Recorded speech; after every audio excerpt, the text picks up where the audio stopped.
here's my plan, right? We're going to deliver our exploit via the email, right? It's going to live on their mail server till the admin's clever enough to read it. At that point, we're going to exploit its pine. Pretty good plan. Connect back shellcode out to us listening on the public internet. We're going to escalate some privileges, drop our nicely prepared rootkit. And then from there, we'll Trojan his SSH up good and proper, snip his keystrokes, wait till he logs into the database server. Yeah, it's all good, right? All good.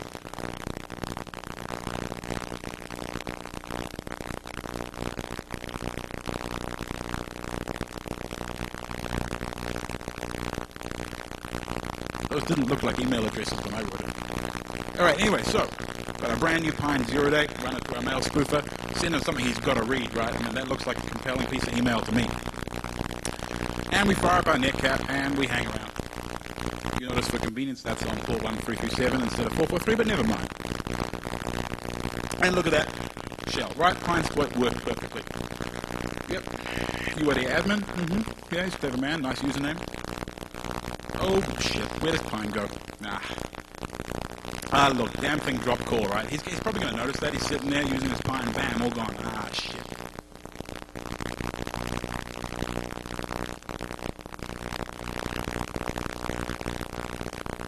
So at this point, you know, he's probably going to spot us. Hacksaw.com, pretty poor choice of reverse, I now admit. And, yeah, look at that. He started with that shell. He's going to start rummaging around where we're going. Ah, shit.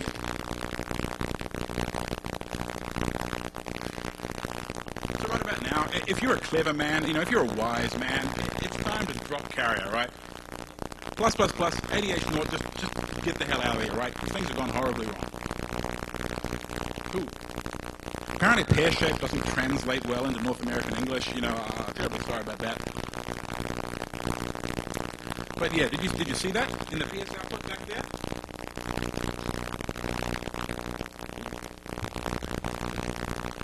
What the hell?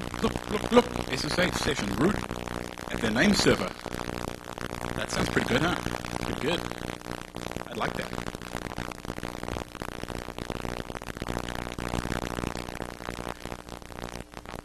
If I drop carrier now, right, I'm never going to get a chance like that, right? Man, I really wish there was a way I could get to the other end of that SSH session. It's authenticated. It's already root, right? I don't even have to goddamn root the box. All I got to do is get down that SSH session, man. Only there was a way.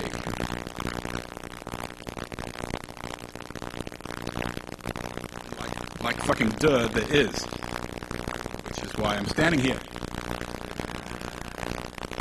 So, yeah, I smack a few magic keystrokes, a little bit of this, a little bit of that, some bang. Bangity bang bang. SSH jack.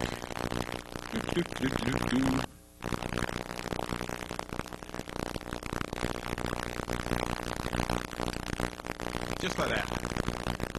Anyway, yeah, so my name's Metalstorm. My mum calls me Adam, funnily enough. I'm from New Zealand, which is why I sound a little fucked up. For those of you who are not familiar, right, it's a very small island with kind of like less people than any city in the entire North America.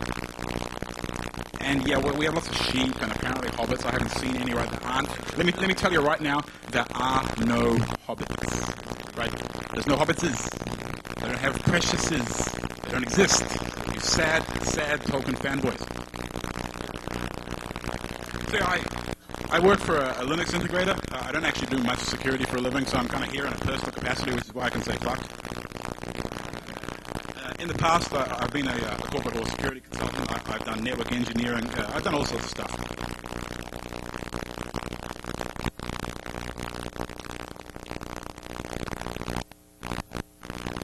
So right. What the fuck did we just do, right? We saw ourselves a pretty classic intrusion, right? Slightly different modus operandi than you're probably used to, right?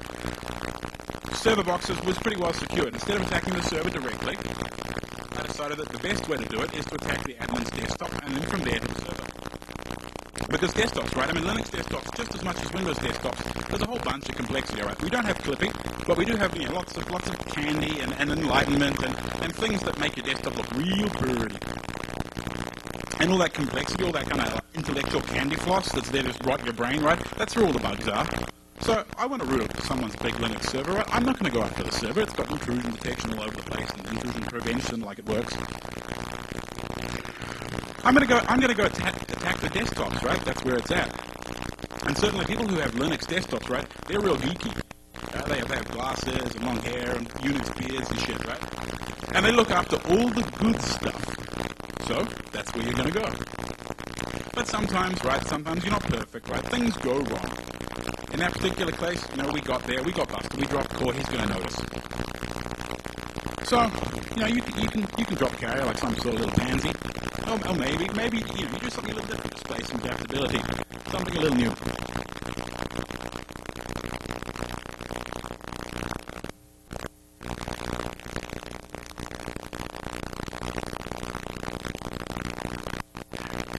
So what are we doing, right? When you hack something, what do you do? What are your goals? Well, generally privilege escalation. That's pretty important. And why is it important? Generally because it's the only way you can get in there and kind of consolidate yourself. Make yourself stealthy. When you root a box, you're probably going to be there for a little while because you have to do a bunch of reconnaissance. You have to figure out what you want to do next. Very rarely do you ever just get root on the box you want. People don't give you out root shells in the database boxes quite as often as they used to. So yeah, you have to do reconnaissance, right? You're usually on your way. There's kind of another thing you could do, right? You could do it guerrilla style, right? You walk in there, you get what you want, you get the hell out real fast. And that saves you a bunch of time and effort. And I like displaying adaptability, right? That's the big difference between all you fuckers and the people they pay to do this for a living. At least the cheap ones anyway, I don't know.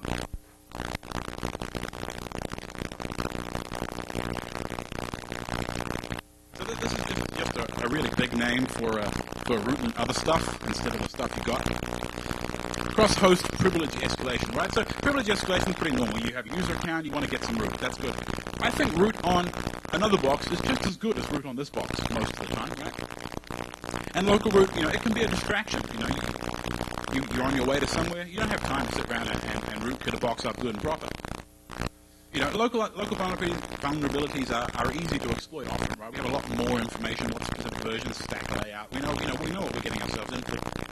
And it can be kind of tempting to sit around and escalate your privileges because you feel good about it, right? You're achieving something, you see a little hash pop out, it's all good, right? You feel good about yourself. And easy is good, I like easy, but what if there was something easier than local privilege escalation?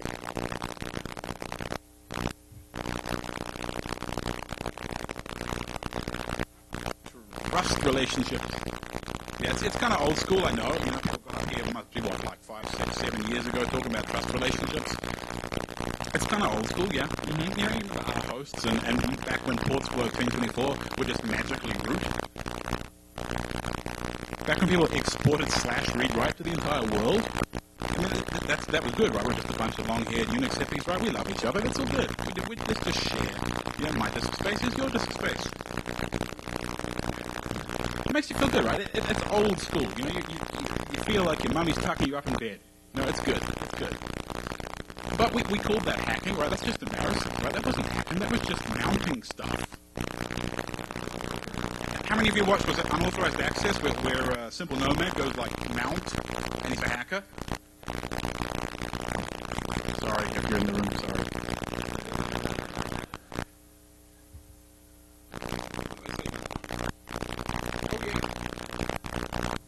That's my favorite thing about trust relationships. Instant gratification, right? You turn up, there's a trust relationship between hosts, right? It's like Christmas. It's good. Right now, you get root on another box, or shell on another box. It's great, right? It makes you feel really good.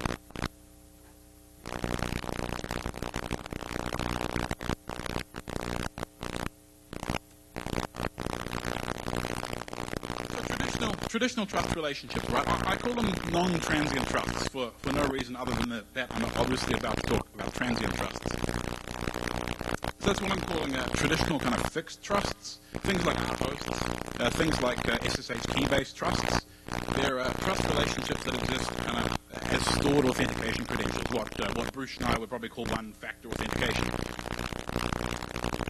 Or it can be authentication based on properties of the connection, the source address, the port being below 1024, that sort of thing, right? That's your traditional run-of-the-mill garden trust relationship.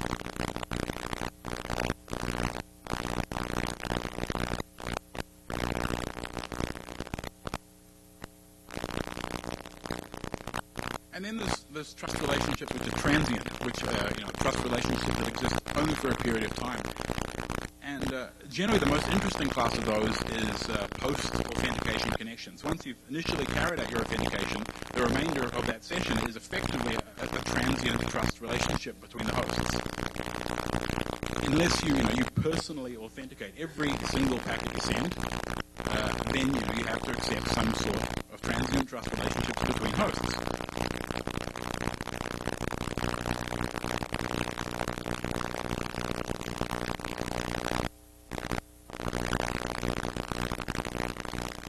We're going to look at a couple of methods, of the traditional methods for exploiting trust and transient trust relationships.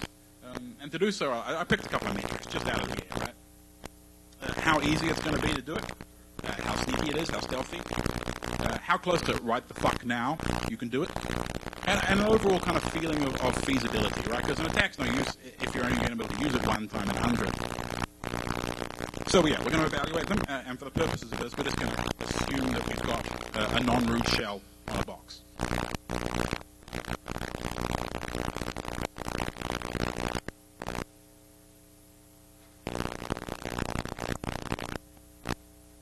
Right, so your traditional non-transient trusts, right? It's pretty straightforward. Our job is to impersonate the credentials that are used to authenticate that connection for trust, whether it be by coming through the trusted box, using stored key material like the SSH trusts, or by spoofing. And that's pretty straightforward, right? That's easy. Everyone knows how to do it. It's pretty sneaky, right? No one knows that you turned up, sorted all the trust, and abused it, right? It's pretty damn good. When? Yeah, right now, right? You turn up, you find a trust, you're gone. It's all good. But overall feasibility, yeah, it's not so good, right? How often do people still rely on ports being below 1024, right? Outside of like bank environments or whatever. Not that often, unfortunately. So you don't see this, which is a pity, because I like it.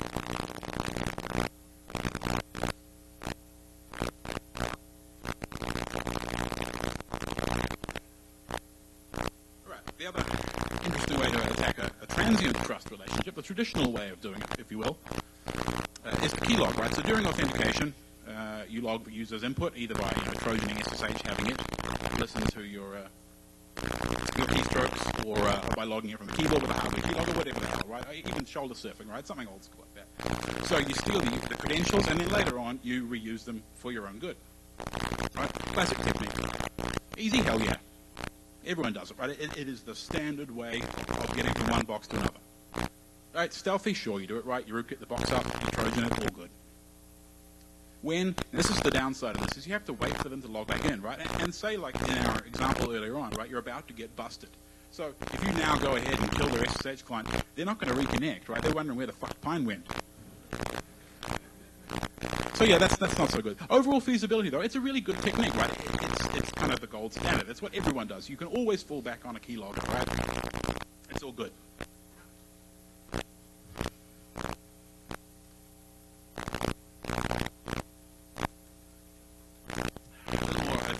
Greatest man in the middle, right? Similar sort of thing, except that we impersonate the server to the client and the client to the server. We sit in the middle, we grab the authentication credentials. Optionally, if it's encrypted, we have to perform a bit of jiggery pokey with fake certificates, fake host keys, that sort of thing. And then later on, we can either sniff their connection, see what they're doing, and if we're feeling particularly nasty, we can take it over. Now, the downside of that is, of course, the user's probably going to notice. So ease, yeah, it's a relatively well understood sort of thing. It's not wildly complicated. The downside is, as people just deploy PKI systems, or at least look at their host keys, which I hope you do, it's not so good. Stealthy, yeah, same thing, right? SSH pops up huge, humongous warnings saying, oh look, someone has messed with your host key. It might be bad. Same problem, right? We have to wait until authentication time to do it. But overall feasibility, yes, it's okay, right? We can do this occasionally. Mm-hmm.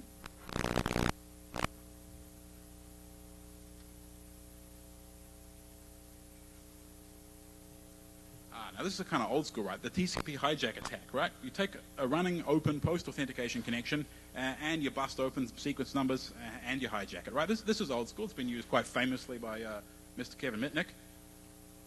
But unfortunately, when you go and do it, oh yeah, the users notice. And look at them. That does look like Shimamura, don't you think? He looks pretty pissed. He's got two exclamation marks next to him. That's how you tell. So yeah, these days not so good. People have decent, hopefully, random number sequence generation. And yeah, it's not so stealthy. But the plus side, right, it has all the properties we're looking for, right? We can do it right now. Open connection. It's got the credentials we want at the other end. We can go and steal it. All good. But the downside is, yeah, overall feasibility, not so good, right? You're going to need raw sockets. You're going to need promiscuous interface to try and see the sequence numbers if you're not going to be doing it blind. Doing it blind these days is not as easy as it used to be. So yeah, I like it, right? I'd like to be able to do this, but it's not always feasible.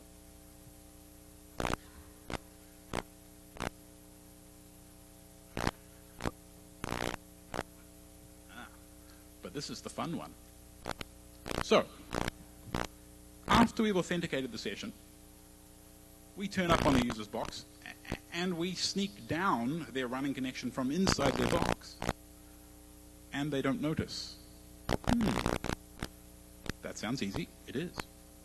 It sounds stealthy. It is. It sounds like you could do it right now. And is it feasible? Well, the code's on your CD.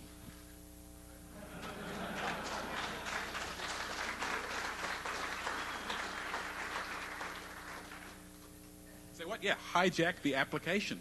Why not, right? It is slightly different, right? It demands slightly different methodology, right? When you're going to hack someone, normally you hack them, on a public holiday, on a weekend, when they're getting married, something like that. Here, what you're interested in is maximizing the number of open post-authentication sessions for you to sneak down. So really, what you want to do is you want to turn up during peak time, right, the middle of the day when everybody's right there at their desks, and then you want to sneak in and take their root right out from under them without them noticing.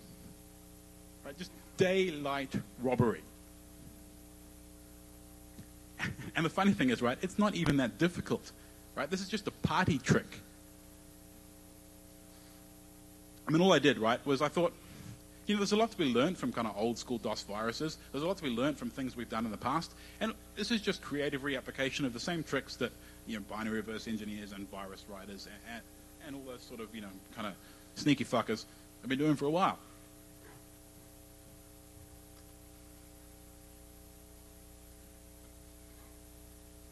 So I took those numbers that I just pulled out of my ass earlier on, and I put them on a graph to make it kind of look legitimate. And as this graph clearly demonstrates, right, my technique is wildly better than everything except classic trust relationships, which you'd have to be a retard to deploy, right? I mean, seriously.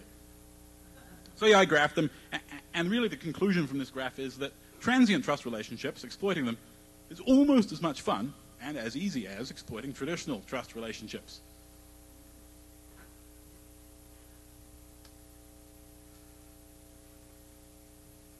So, for your hijacking pleasure, I present to you my SSH Hijacker.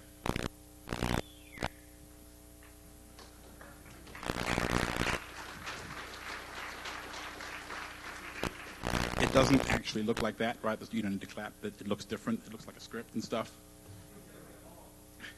So yeah, it's a Python script, which, when pointed at an SSH session, gives you a shell out the other end, just like that. So we're going to talk about briefly how it works, a few kind of implementation details, but nitty-gritty stuff, so you can do it yourself. And then we're going to diverge briefly into considering anti-forensics whilst implementing it and using it. And then there'll be like one slide of mitigation, just the responsible bit of the talk. And then, so yeah, we'll talk about a few other bits and pieces that you might have up your sleeves or I might have up mine.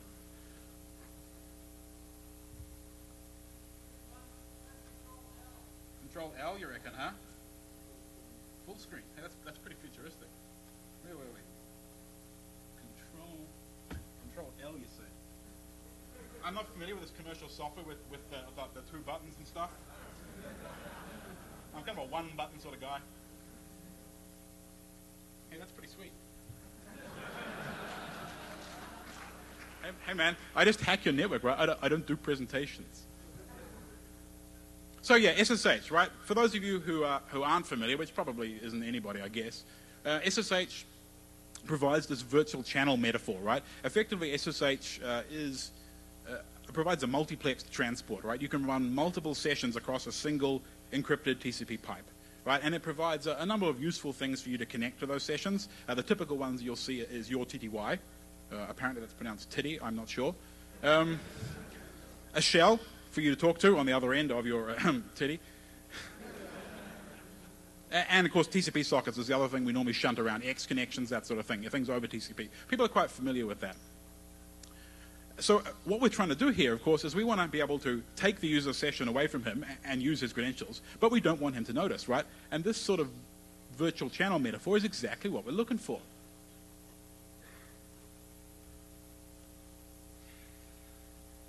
So how's it work, huh? Well, we're going to take the features provided by SSH, and we're just going to use them for evil, right? That's what hacking's all about, right?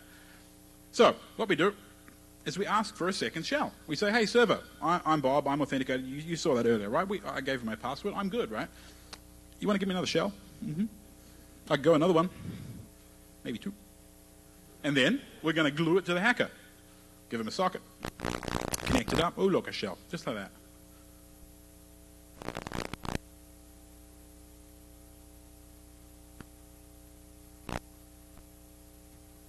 So, using Python and a little bit of debug trickery, we go ahead and we ptrace attach to the client process. Now, this implies, obviously, that you need to be able to ptrace attach. So, obviously, you have to be root, or you have to be running as the same user, right? And that's not as stupid as it sounds.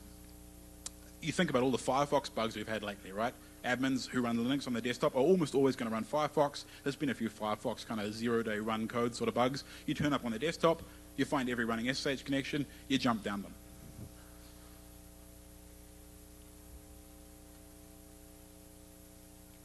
And then we just rummage around, and we find ourselves the virtual channel setup code, SSH session to open, if you're wondering.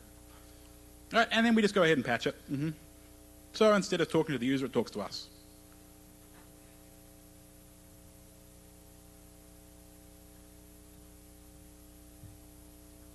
And then we run it.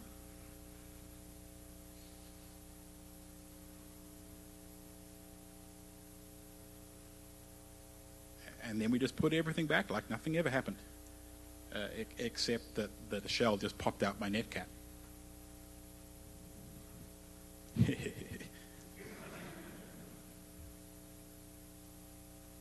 So yeah, this is, I like to think, this is the sort of thing that your mother warned you about, right? Hackers, we're sneaky. Sneaky. Oh, well, one of you guys is sneaky. The guy earlier on, yeah. Right? We don't just install LK4 anymore, you know, just Trojan ourselves LS and stuff, right? That's kind of boring. And we don't install BNC, because who cares about IRC? That's right. IRC's crap. Except the older ones that get caught, they're always running egg drop bots and crazy shit like that. And yeah, good hackers, a little bit of creativity here and there. Maybe they'll do something new and interesting like jack your SSH connections. And if you hire some pen testers and they're good, maybe they'll do it too.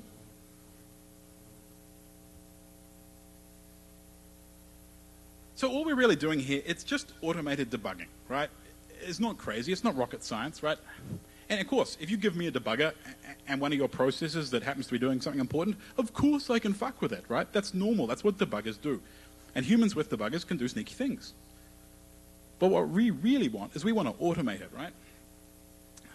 We want the sneakiness of a human and the speed and portability of a script. So that's what we do. So we're using Python, we're using GDB, gluing them together, and we've come up with effectively an automated debugging toolkit.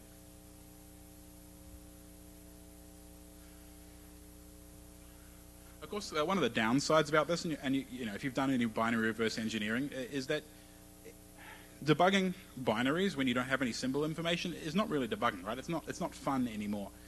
So you have to do a kind of a bunch of tricks that normal reverse engineers, people who are doing binary analysis, have to do. And we'll talk a little bit about that in a second.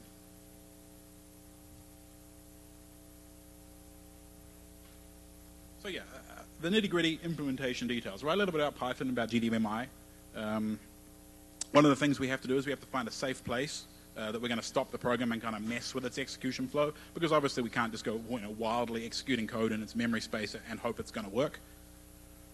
And then we have to find the code we're going to run. We have to execute that code. we have to inject some code there first, obviously. And then we have to put it all back again. And of course, what I'm discussing is in specific reference to my SSH Hijacker, but it's equally applicable to anything that you're doing this sort of stuff to. And we'll talk about a few of the other interesting things you could do later.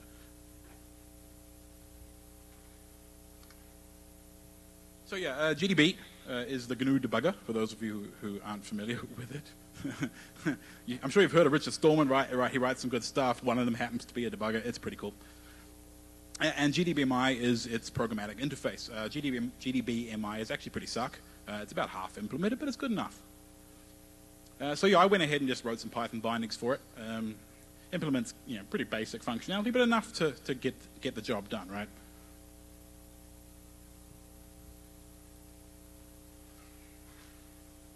So the SSH client, as you normally use it, is single-threaded, right? It doesn't expect to be running other code in the middle of other code. So yeah, and there's all sorts of kind of nasty global data structures and arrays of function pointers and shit like that, right? So we have to be a little careful about what we're doing. It's also completely asynchronous. So for example, when we ask for that virtual channel, it doesn't get set up right there. It goes in a queue with a list of packets that have to be sent to set it up, and there's a whole kind of state machine that models how the SSH client interacts with the server. So we have to be kind of careful. So we have to find the safe place where we can run our code. And what you're aiming for in the choice of a safe place is really minimal deviation from the normal operation of the code. And funnily enough, right, that happens to be in the middle of the main line, of course, around the select call, because that's where everything branches from. So we read the find source, I find the select call, I decide that's probably a good place. So we ptrace attach, we stop the process, we drop a breakpoint in that safe place, and we let it run until it comes back. Just like that.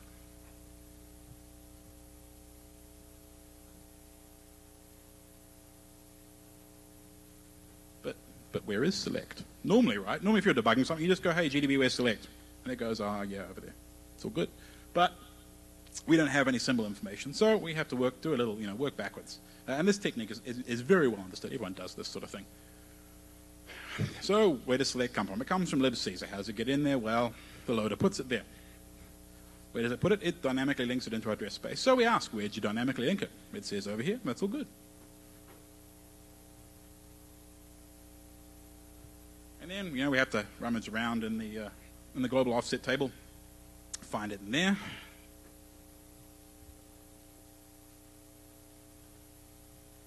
The ELF procedure linkage table, another exciting piece of the ELF format.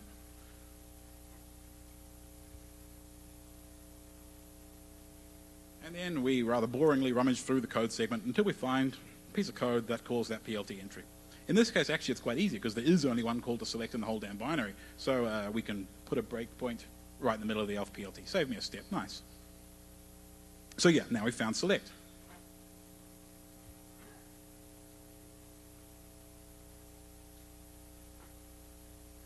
So where are we going to put our evil code?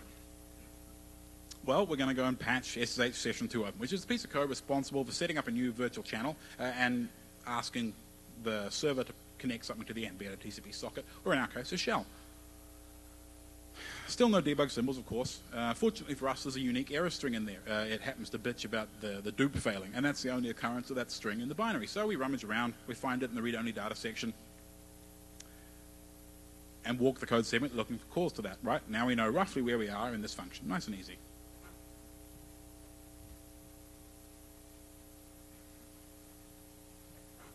So yeah, the evil code itself, right, it's going to overwrite the first half of the virtual channel setup code.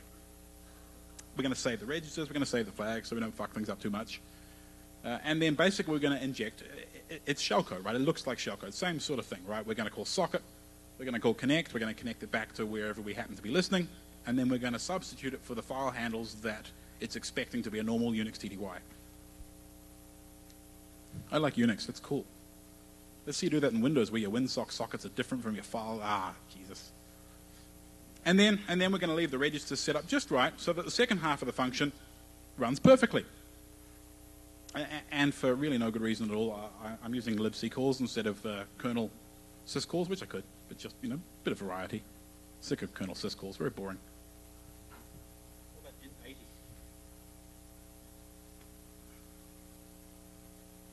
So yeah, why all the effort, right? Why do we go to so much effort to override half a function? Wouldn't it be simpler to just have a piece of code which we've already compiled, which happens to set up virtual channels, and we'll just kind of copy it into its address space and run it, right? That would be a lot more straightforward.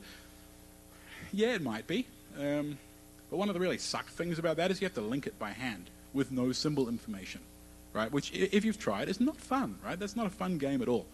And so I thought maybe it would be easier to just let the bottom half of the function, which contains all the symbol references, just let it be and inject stuff up the top to take advantage of that. It's particularly nasty for SSH because it has this whole kind of, you may remember from programming classes or whatever, this data-driven metaphor, which was popular kind of late 90s or something, where you have like wild arrays of function pointers and you just let the data index into them and right, that's pretty yuck to have to reverse engineer on the fly. It's especially tedious if you have to do it for every binary. In this case, we actually patch it up at runtime to make sure that the shellcode we have will run in this particular environment. And you'll see actually it's surprisingly successful.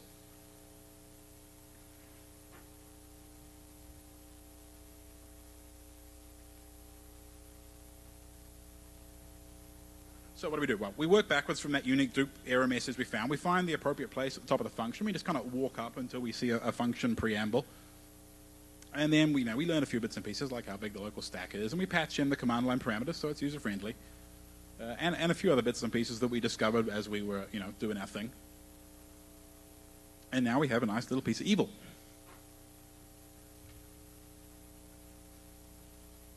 So yeah, let's wedge it in. Back up the instruction pointer so we know where we were. Back up the old code that we're about to override, stash it somewhere in memory. And then we go ahead and just inject our code. Now it's going to take care of a few bits and pieces. We've got a breakpoint at the end to catch it when it's finished. What do you think we're going to do next?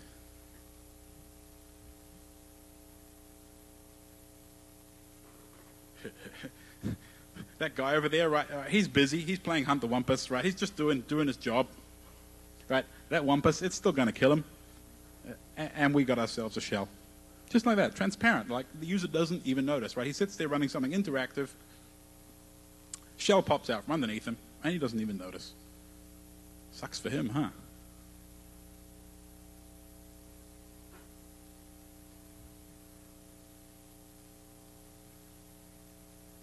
So maybe you're going to go home and jack yourself, right?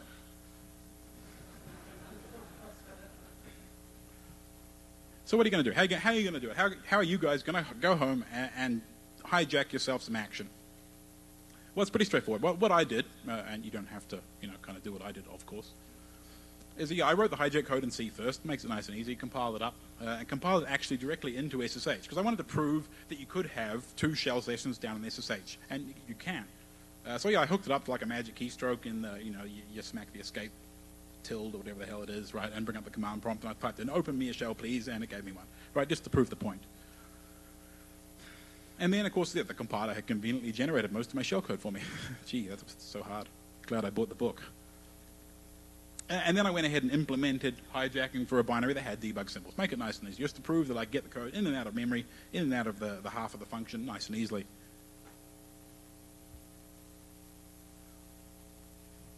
And then the really suck bit, which is you build a list of symbols you're going to need to find, and you come up with a strategy to find them, and then you actually have to go ahead and write code to do it. And then, oh look, jack your friends, fun and profit. And then if you're really nice, right, you package it up for the security consultants, put some 3D, some spinny round, do a little whoosh. Maybe do it in Flash, I don't know.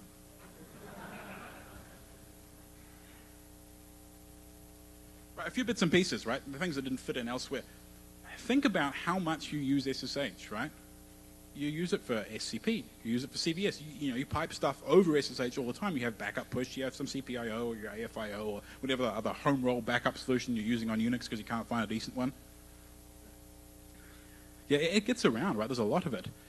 And yeah, this does work over SCP. And yeah, it does work over stuff over SSH. There's a few little wrinkles, but it works just fine.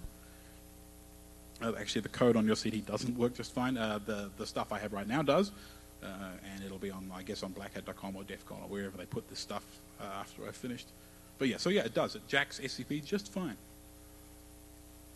You'll notice in the client, you can hit tilde and then I think it's hash or something, and it brings up a list of the open virtual channels you have. Does it show up in that list? Yeah, it does actually. How many of you knew you could list the virtual channels open with tilde and hash? One, horns, thank you. But of course that's the client that's listing it, so you want to go patch that? Sure, no problem. And what happens when they log out? Well, anyone who's used port forwarding, right? You know what happens when you've got an open shell. You've got a port forward as well. You're using the port forward to look at goat porn or whatever, right? And you log out, right? You haven't finished looking at the goat porn. The connection stays open. Great. Well, same thing happens here. So you're SCPing. Your SCP takes 30 seconds. I happen to catch it in time, run a shell over it. Your SCP will stay running once it's finished copying, so that I can do some hacking, play Hunt the Wumpus. And how well does it work? Well, at the moment. Any open SSH 3 it should work on. It's known to work on the out-of-the-box Debian Sarge, RHEL3, RH9. It works on Slackware as well, 9.1. It doesn't work on SUSE because their compiler is just retarded. I work with a guy who used to work at SUSE on their AMD 64 stuff, and they got paid by AMD to write loads of extra optimizations for AMD 64, and then they went and backported them over to Intel, and now the compiler just generates code that's so wildly broken. Right? I look at it, right? I cannot believe it even executes. Right? I've seen it miscompile like really basic stuff. Anyway, so it doesn't work on SUSE, right? I'll get around to it. Right? I'll probably just write some one-off custom code that's going to work on SUSE because the magic heuristic stuff that works on everything else doesn't work on their compiler. Silly SUSE.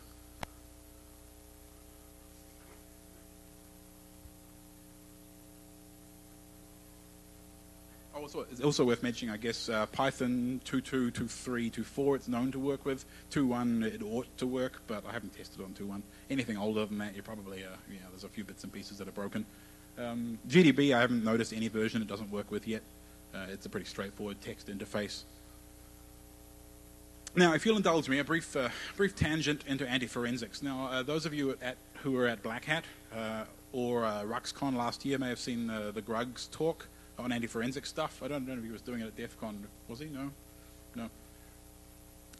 It's very interesting, right? I saw it at RuxCon 2 years ago, or a year and a half ago, and he has a number of very interesting things to say about anti-forensics. And of course, when you're attacking systems like this, right, in the middle of the day, or when everyone's using them, it assumes that you're taking pretty basic anti-forensic precautions. You don't want to leave too many trails.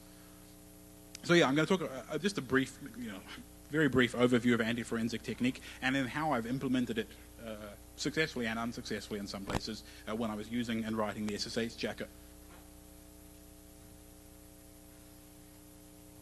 So yeah, the most important thing is don't put anything on disk. Do it all in memory, right? Memory goes away when they reboot the box.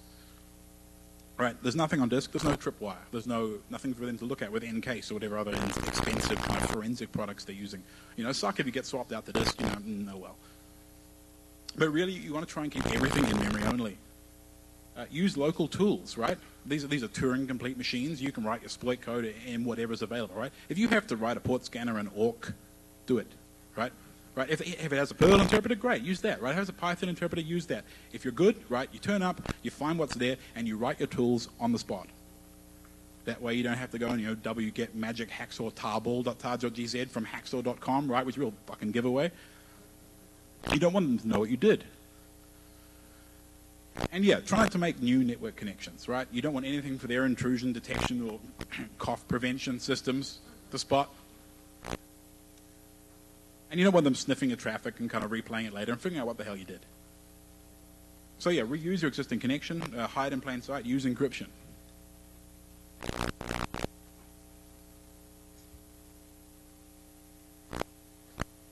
So yeah, how well do I do? Well, we do use general purpose tools, right? GDB is pretty general purpose. I mean, if you turn up on a box that doesn't have GDB, maybe it's not such a giveaway to go ahead and install it, right? I mean, maybe you're just helping, right? You're just doing a bit of administration for them.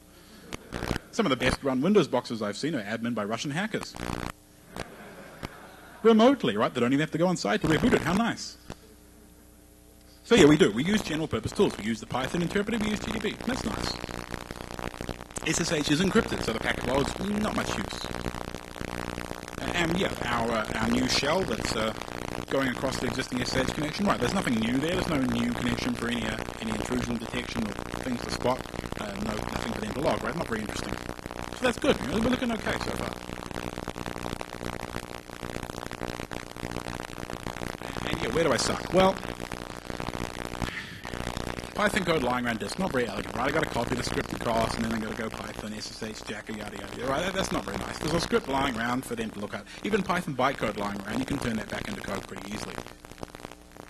And of course, the other problem is we have that connection coming from the SSH client out to our netcat, which has its TCP connection with the shell on the other end, right? That's a new connection. That's not so nice.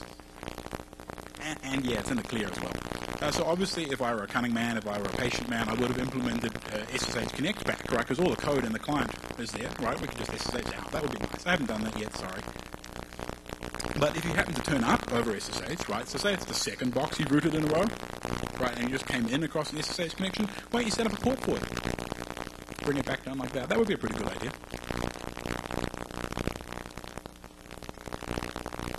So let's not leave our scripts lying around on disk. How about we just go ahead and load that Python directly into memory? All good, right? So let's just run up a Python interpreter, ask it to read from standard in, and execute it. And then locally, we'll take our Python script that we want to run remotely, we'll compile it up, we'll turn it into bytecode, we'll compress it in base64, we'll send it across the wire, maybe with a little loader at the other end to unpack it and run it. And then send it across your shell. That's all good, right? Nothing on disk.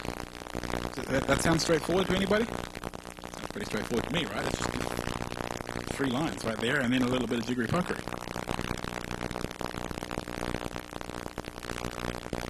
All right. I know you want a script. You want scripts, don't you, right? Okay, I wrote a script for you, make it nice and easy. It does all of the above, right? So math will load, you pass it a Python script, a list of Python libraries it might require, command line arguments, packs it up, sends it across, runs it. You give it a shell on the remote end, it knows how to do the rest. And then if you're really cool, right, hack and screen. Screen's really neat.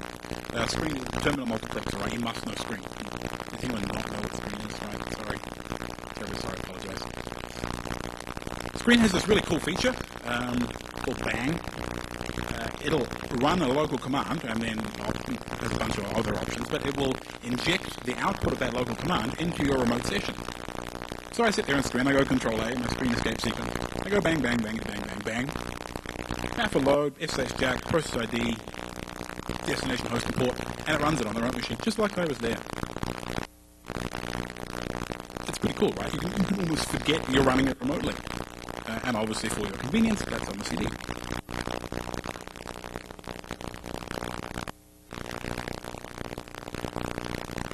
So what else could I do? What else could I do with this? Well, it would be nice to actually generate the shellcode on the fly, right, with an assembler. I didn't get around to writing an assembler yet, and other people have already written perfectly good ones, even in Python, right, most devs. It doesn't have a lot of documentation, so I read through it, but yeah, I haven't implemented that yet, sorry. Yeah, pure Python debugger, that would be cool. What other protocols have virtual channel infrastructures and are used on clients? Lots, especially poorly patched thin clients. MSRDP, Citrix. I've already had a chat with some people who like hacking on Citrix, and they're pretty keen on this idea. Right, Citrix has got a virtual channel infrastructure for running, drive mapping and COM port mapping and all the other crazy shit that you pay money for. What's wrong with X, right? Yeah, and all manner of things, right? I mean, once you have an automated programmatic debugging toolkit, you start seeing all the things you can just beat with that hammer, right? It's a really cool thing to have in your toolkit. You can start, you can have it disassemble stuff on the fly, figure stuff out and patch it, right? All programmatically, it's cool.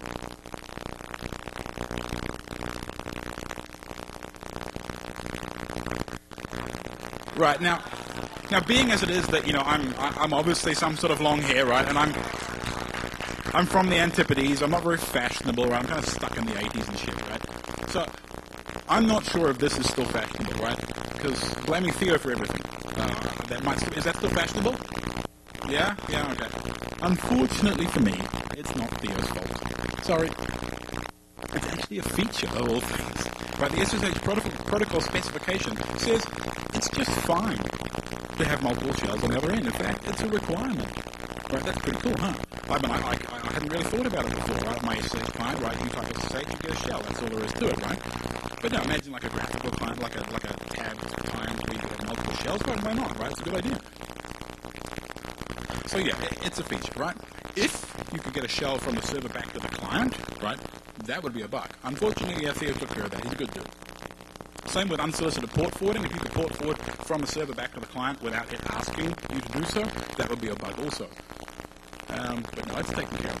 I haven't looked at any other SSH implementations, because SSH is, the client and the server are very, very similar in functionality. They both have to deal with this multiplexing and demultiplexing. Generally, most people write that code once, right, and use it in both the client and the server implementation. So you have to be pretty careful. So if I were you, and you're using a funny SSH server, like one of those crazy Cisco ones, I don't know. I might have a look at that. It'd be funny if it worked, wouldn't it? But anyway, so it's not OpenSSH's fault. Please don't send the bug reports. It's not a bug. Blame me instead. I don't want Theo to, kind of ring me up and harass me, kick my ass or whatever. But yeah, OpenSSH is cool. For the record, OpenSSH is cool. I like it. It's a big fat bloated piece of crap, but I like it. I use it every day.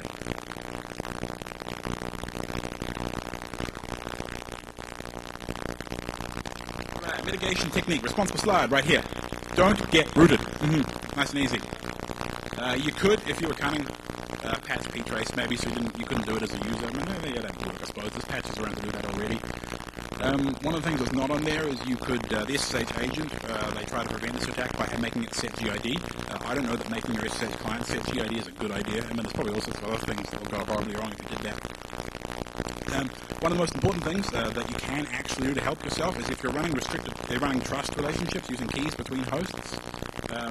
There's a bunch of tools you can use to restrict what those keys can be used for. You can restrict what commands are executed. You can restrict whether port forwarding is allowed. You can restrict X forwarding, all that sort of thing. Use it, really do. Oh yeah, and then Steve Gibson, he had some really good ideas about those raw sockets right there. They're bad, so are debuggers. I think we should get him in charge of the anti-debugger movement.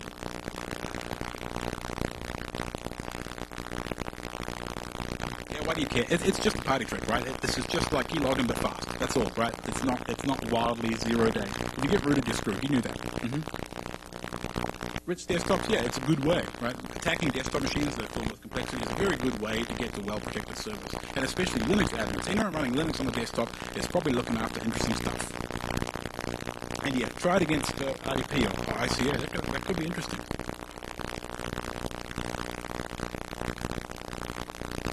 Mad greets. There's not much of a scene in New Zealand. There's only a few of us. We all drink beer. We sit around 2 tables, the whole scene. But yeah, I thought I'd better say hi to them.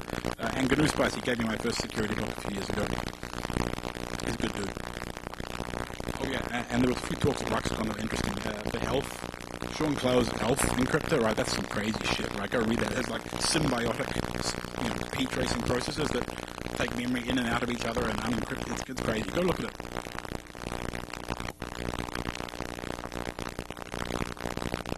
I'm out of time, so you don't get to shred me. Sorry.